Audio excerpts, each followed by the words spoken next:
In this video, finally getting my hands on a Volvo S80 to do a little test drive video. Looking forward to this very much. I think it comes from a peak time for Volvo as they moved away from straight lines to actual curves. It sort of brings in the strong hipped style for Volvo, which you can still see in its current fleet of, sadly, mostly SUVs these days.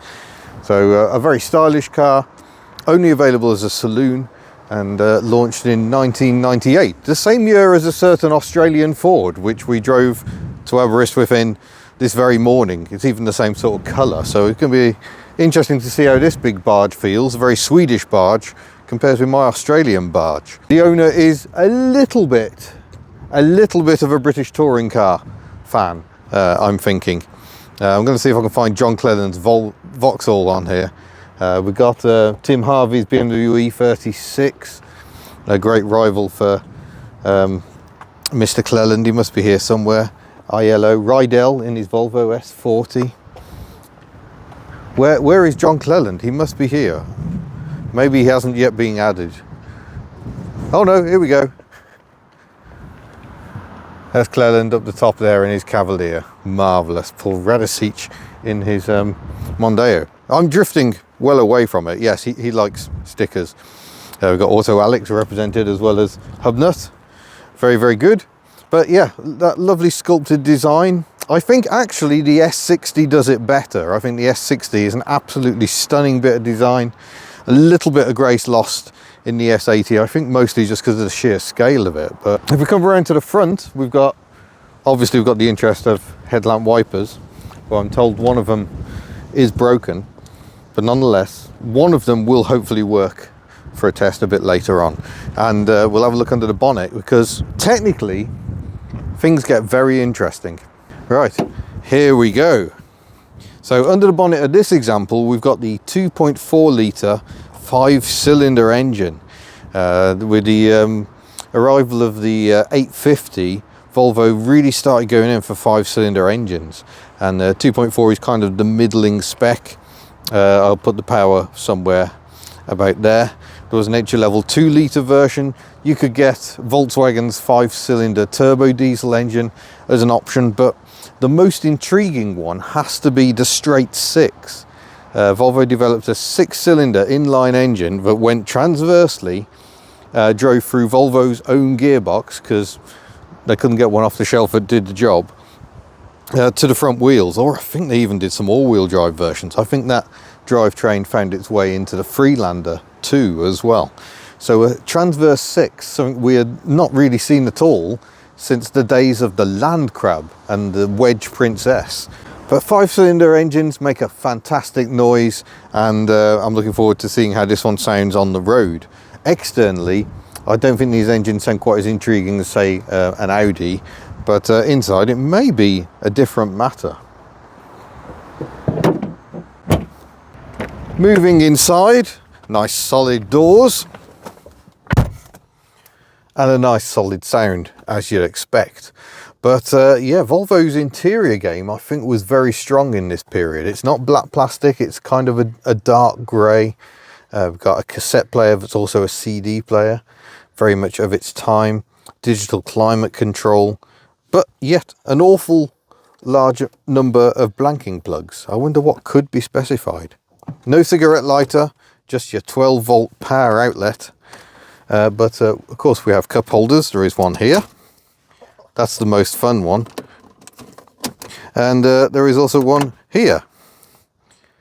So not bad. And then you press that button and you get access to the glove box where you can hide your spectacles. Glove box, a reasonable size. Obviously passenger airbags take up so much of the space these days, but we've got some indoor storage as well. It looks like you could probably get a drink can or maybe even a bottle in there as well. This example has a bottle of WD-40. Stalks, I don't love the stalks. I don't think they feel that pleasant, but they're not awful. And indicator noise would be easier to do with the key, which is quite a nice key. Look at that, even the key is rounded. Volvo was so anti straight lines after years of ruler only styling. All right, start her up, we can have a play with lights and wipers.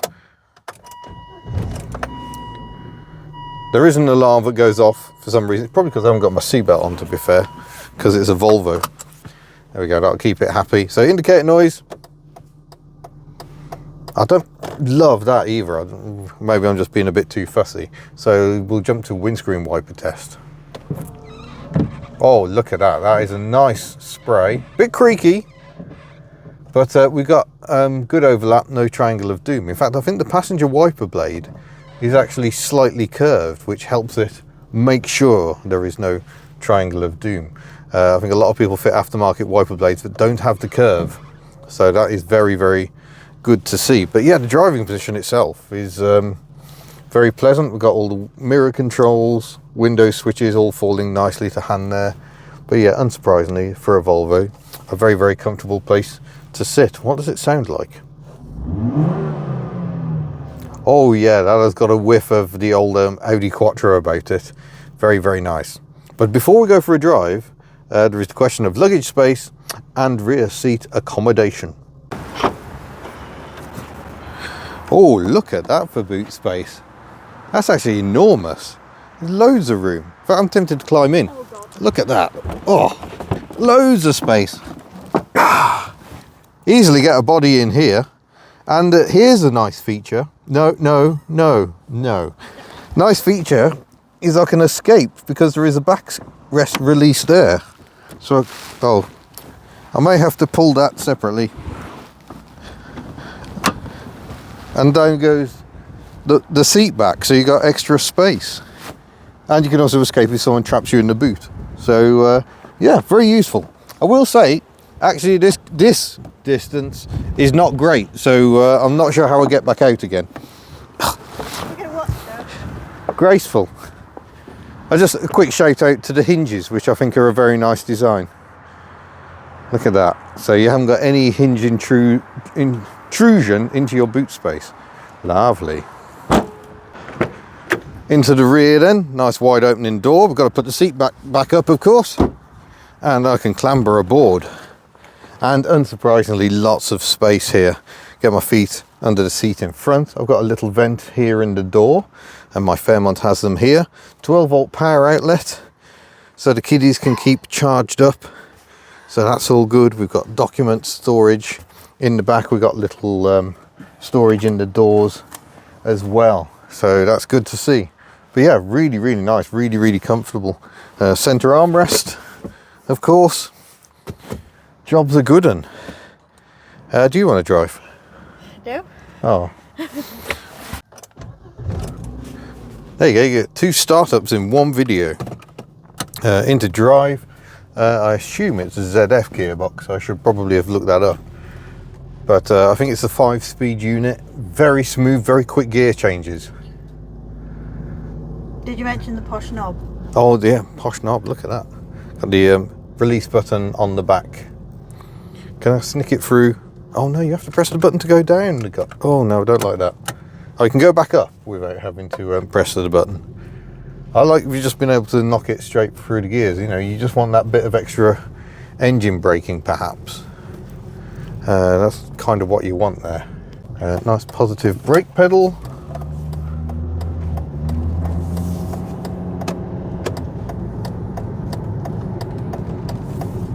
Nice steering, really nice feel to it. Feels a bit more connected than my Fairmont. This is great, this is turning into the comparison no one ever asked for. Swedish barge versus Australian. But as we get to the 60 mile an hour,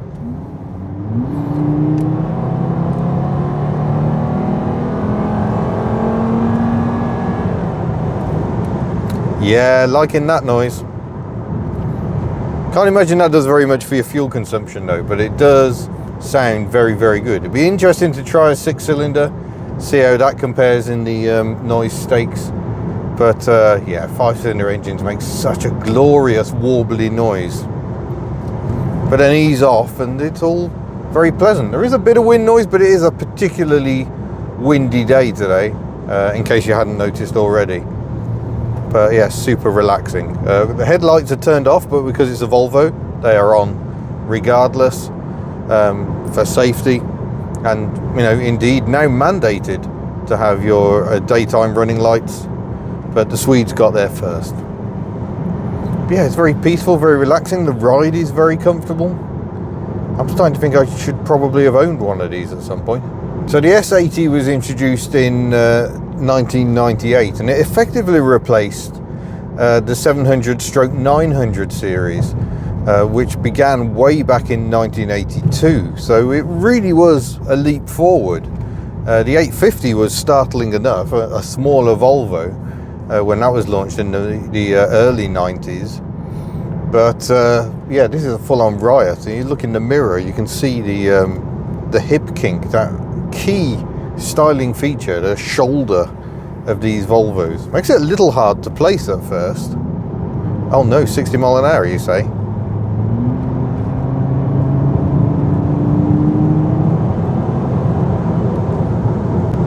That's enough power, but you could actually get these with a 238 brake horsepower turbo engine. So if you wanted more go, it was definitely there. Oh my gosh, it's a Mitsubishi Galant Estate. Oh, maybe it was a Legnum import. But yeah, this one's got 131,000 miles on the clock, almost 132,000, and it feels tight as a drum. The only mild negative I've managed to find is there is a tiny bit of brake judder, and that's it. Otherwise, just absolutely lovely. Got steering wheel buttons here for things like the cruise control, and yeah, works nicely, I think. And lovely dials as well, which my passenger can probably not show you at all. Look, lovely bit of design. Right, I already got to correct myself. I just pulled in to do a little additional research. This is an Aisin gearbox, so Japanese, the 5-speed. Gonna see if we can find somewhere to extend the engine a little whilst doing a really big hill climb. Should be a good test for car, gearbox, and maybe me. So we're just coming across the Rydal Valley. Got a weak bridge to go across first. Always fun.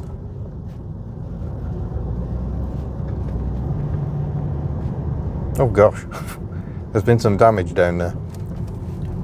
We must look for the train, especially as the owner of the car is on the train. Do not crash into the train. It's not here yet, we're all right.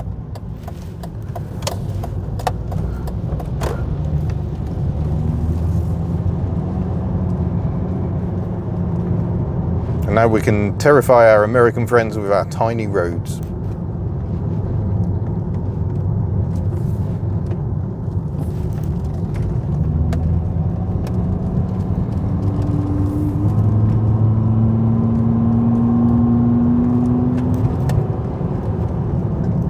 Oh yeah, from about 2,500 revs upwards, that engine sounds glorious.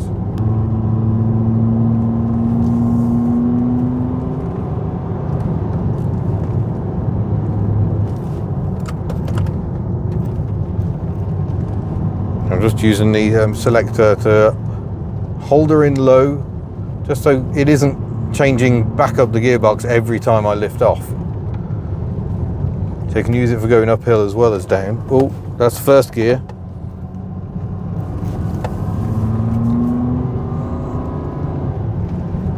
So you can't actually hold it in first gear. The lowest you can hold is second, and it will still jump down to first if it feels the need, and that was a fairly extreme bend, to be fair. Yeah, this is very, very likeable. Now I think now probably is the time to get one of these. I think they are disappearing quickly as people realise big cars can have big car bills. And yeah, I think if you want one, get one before they're all gone. It feels like such a step up from the earlier Volvos in terms of refinement and feel. The suspension, I think, is just extraordinary.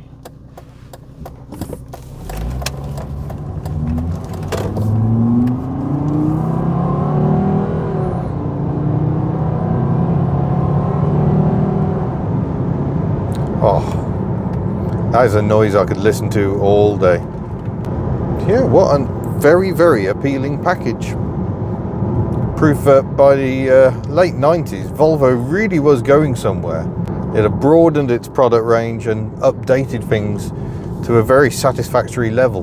Despite which, Volvo, the parent group, sold off the car division to Ford the year after these cars came out. And Ford didn't entirely seem to know what to do with Volvo. It did nick some of the best bits, like the Focus ST second generation had a Volvo 5-cylinder engine. I think they stuffed it in things like the S-Max and the Mondeo as well. And owning Land Rover at the time as well, they obviously nicked the best bits for the, oh my gosh, this is staggeringly convenient, the Freelander 2. There is one. So the Freelander 2, I think, has quite a lot of elements of the Volvo S80 in it. Sorry, excuse my camera lady, she's drunk.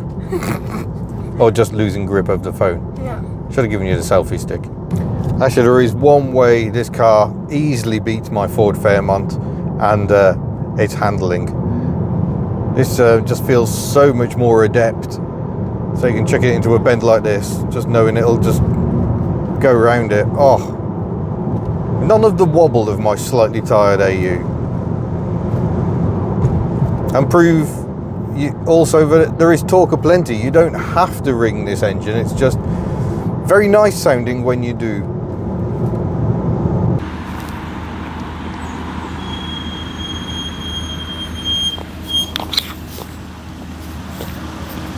There we go. Yeah, what a pleasant car to drive. Really enjoyed that. Now kicking myself for not owning one of these before. It's just a really lovely car to drive and full of Volvo character, even though it's got these radical curves and stuff. So thank you very much for watching. Don't forget you can head to the Hubnut store should you wish to buy delicious merchandise. Calendars are now in stock, and we'll see you in a future video. Farewell.